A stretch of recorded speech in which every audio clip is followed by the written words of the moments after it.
একদিন রাসূলুল্লাহ সাল্লাল্লাহু আলাইহি সাল্লাম একটা ঘোষণা করলেন, কে আছে আমার এই কথাগুলা গ্রহণ করবা, নিজে আমল করবা, অন্যকে শিখাইয়া দিবা। ফাকালা আবু হুরায়রা রাদিয়াল্লাহু তাআলা আন কুলতু আনা ইয়া রাসূলুল্লাহ। রাসূলুল্লাহ সাল্লাল্লাহু আলাইহি সাল্লামের বিখ্যাত সাহাবী, হাদিস জগতের সম্রাট আবু হুরায়রা রাদিয়াল্লাহু তাআলা আনহু বললেন, হুজুর আমি আছি, আমি আপনার কথা শুনবো, নিজে আমল করব, অন্যকে শিখাইয়া দিব। কোন সাহাবী? রাসূলুল্লাহ সাল্লাল্লাহু আলাইহি সাল্লামের এই সাহাবী বললেন, হুজুর আমি আছি। নবীজিকে ইসলাম গ্রহণ করার পর মাত্র পেয়েছে 3 বছরের বেশি, কিছু কম বেশি সময় আবু হুরায়রা রাদিয়াল্লাহু তাআলা।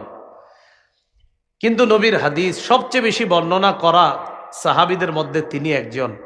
সাহাবীরা ওই যুগেই জিজ্ঞাসা করছে, আচ্ছা আবু হুরায়রা, তুমি এত হাদিস কিভাবে বলো? তুমি তো নবীজিরে বেশি দিন পাও নাই, ইসলাম গ্রহণ করার পর নবীজি তো 3 বছরের মাথায় ইন্তেকাল করছে। তা আবু হুরায়রা রাদিয়াল্লাহু তাআলা আনহু জবাব দিয়েছেন, সাহাবীদের মধ্যে কেউ যাইতেন মাঠে, কেউ যাইতেন ঘাটে, কেউ বিভিন্ন ব্যস্ততায়, কারো দুনিয়াবি অনেক ব্যস্ততা ছিল, কিন্তু আমার খানা থাক বা না থাক সারাক্ষণ নবীর দরবারেই পড়ে থাকতাম। নবীজি খায় তো আমিও খাই, নবী খায় না তো আমিও খাই না। তো এই সাহাবী বলেন, হুজুর আমি আছি, আপনার কথা আমি শুনবো, নিজে আমল করব, অন্যদেরকে শিখাইয়া দিব, তারাও যেন আমল করে। ফাআখাযা বিয়াদি, নবী আমার হাতটা ধরলেন। প্রিয় মুসলমান ভাইরা, এই জায়গায় আপনাদেরকে একটা অনুভূতি দিতে চাই, একটু কল্পনা আনেন তো, নবী তার এক সাহাবীর হাত ধরে রাখছে, বিষয়টা কত সুন্দর।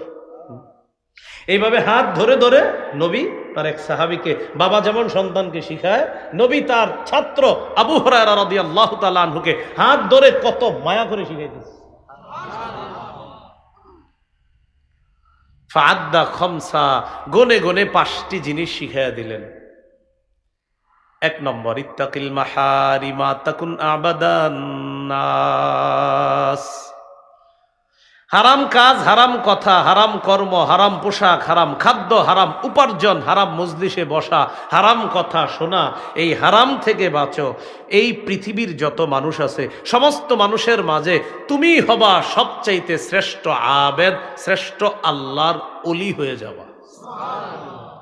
যেমন এখানে আপনারা যারা বসা, আমরা যারা বসা, আপনাদের অনেককে হয়তো এলাকার সবাই এত ভালোভাবে চিনে না, চিনলেও ওই উত্তরপাড়ার অমুকে বাস এতটুকুই, কিন্তু ভাইরাল না, বা আপনাদের কেউ জনপ্রিয় না, বা আপনার অত মানুষ চিনেও না।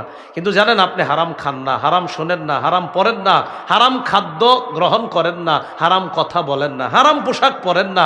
মানুষ আপনাকে চেনুক বা না চিনুক, মানুষ আপনাকে আল্লাহর ওলি বলুক বা না বলুক, আল্লাহর খাতায় নবীর ভাষায় আপনি শ্রেষ্ঠ আবেদ, শ্রেষ্ঠ ওলি হয়ে যাবেন। হারাম থেকে বাঁচা। 2 নাম্বার, ওয়ারদ বিমা কাসামাল্লাহু লাকা তাকুন আগনান নাস। আল্লাহ তোমার জন্য যা ফয়সালা করে রেখেছেন, যা বন্টন করে দিয়েছেন, এতে তুমি সন্তুষ্ট থাকো। তুমি মানুষের মাঝে সবচেয়ে স্বনির্ভর বান্দা হয়ে যাবা, তুমি মানুষের মাঝে মনের দিক থেকে সবচেয়ে ধনী মানুষ হয়ে যাবা। একটা কথা মনে রাখেন, আপনি মরার আগ পর্যন্ত যে রিজিকগুলো আল্লাহর থেকে পাবেন, আপনি এই রিজিক না পাওয়া পর্যন্ত আপনি মৃত্যুবরণ করবেন না, আপনি মারা যাবেন না। নবীজি সাল্লাল্লাহু আলাইহি সাল্লাম বলেছেন, তোমাদের কেউ মৃত্যুবরণ করবা না যতক্ষণ না পর্যন্ত তার বরাদ্দকৃত রিজিক শেষ না হবে। তাই শোনো আমার উম্মত, লা ইয়াহমিলান্নাকুম ইস্তিবতাউর রিজকি ফি মাআসিল্লাহ, গুনাহের মাধ্যমে রিজিকটা পকেটে ঢুকায়ও না। তুমি আগে আগে হারাম পদ্ধতিতে টাকাটা কামাই করে পকেটে ঢুকাও, আরে না, হালাল ভাবেই তোমার পকেটে এটা আসবে। কেন আগে আগে হারাম পদ্ধতিতে আনো?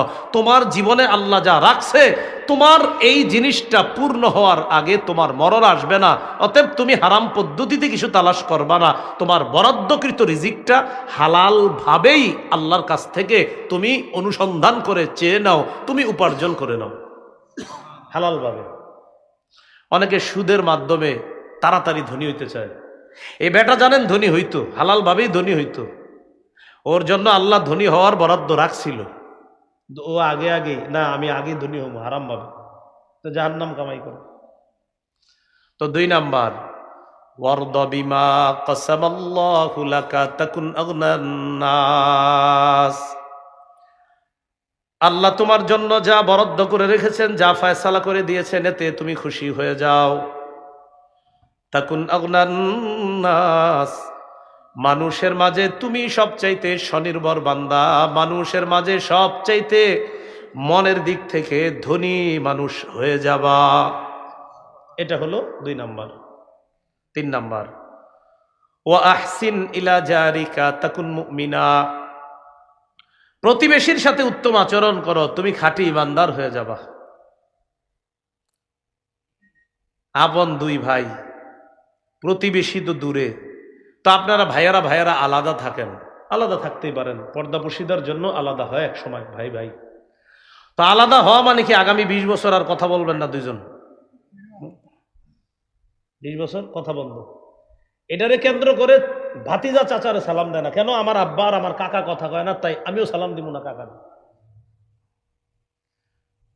দেখেন, আমরা 2 জন ভাই ভাই, কথার কথা, আমাদের মাঝে মানবিমান হইতে পারে, আবার ঠিক হয়ে যাব, কিন্তু আমাদের 2 জনের মানবিমান আমাদের সন্তানদের মাঝে কেন যাবে? ভাইয়ে ভাইয়ে একটু মানবিমান হইতে পারে, তো একজনে আপনার চাচা লাগে, আরেক দিক দিয়ে জ্যাঠা লাগে সম্পর্কে। আপনি জ্যাঠাকে সালাম দেন না কেন? তুমি জ্যাঠাকে সালাম দাও না? আমার জ্যাঠা আমার আব্বার সাথে কথা বলে না। চাচাকে সালাম দেয় না, চাচাকে কেন সালাম দিলেন না? আমার চাচা আমার আব্বার সাথে কথা বলেন। আরে চাচা আর বাবা কথা বলে না, সমস্যা আপনার কোথায়?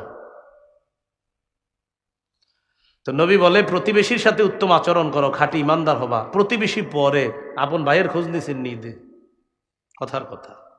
আমি বলছি না এমন এই এলাকায় কেউ আছে, এমনি বললাম। 4 নাম্বার, ওয়া আহিব্বা লিন্নাস মা তুহিব্বু লিনাফসিকা তাকুন মুসলিমা,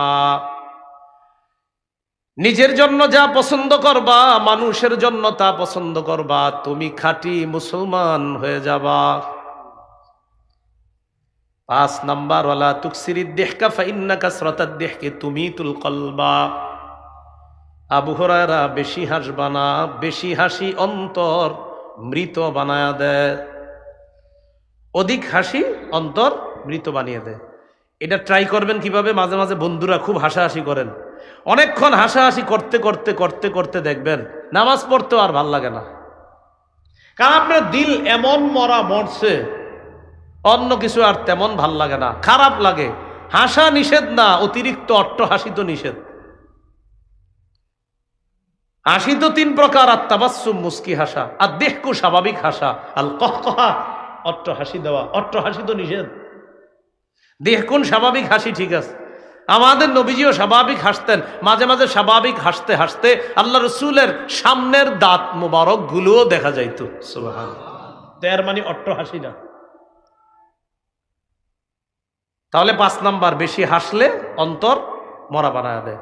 প্রিয় ভাইয়েরা, এই হাদিস থেকে 5টি জিনিস শিখলাম, যদিও হাদিস থেকে আমাদের উদ্দেশ্য একটা আলোচ্য বিষয়ের সাথে, সেটা হলো গুনাহ ছেড়ে দেওয়া, হারাম কাজ ছেড়ে দেওয়া, নিষিদ্ধ কাজ ছেড়ে দেওয়া। এটা জানতে গিয়ে আরো 4টা জিনিস জানছি। 1 নাম্বার, হারাম থেকে বাঁচো, শ্রেষ্ঠ আবেদ হবা। 2 নাম্বার, তোমার জন্য আল্লাহ যা বরাদ্দ করেছেন এতে সন্তুষ্ট হও, মনের দিক থেকে ধনী হয়ে যাবা। 3 নাম্বার, প্রতিবেশীর সাথে উত্তম আচরণ করো, খাঁটি মুমিন হয়ে যাবা। 4 নাম্বার, নিজের জন্য যা পছন্দ, মানুষের জন্য এটা পছন্দ করবা, খাঁটি মুসলমান হয়ে যাবা।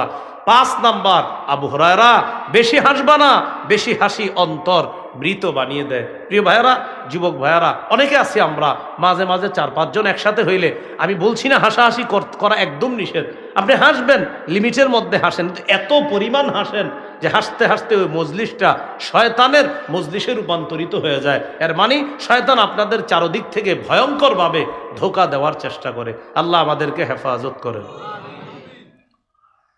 তাহলে গুনাহ ছেড়ে দিব, গুনাহের কাছেও যাব না, বলেন ইনশাআল্লাহ।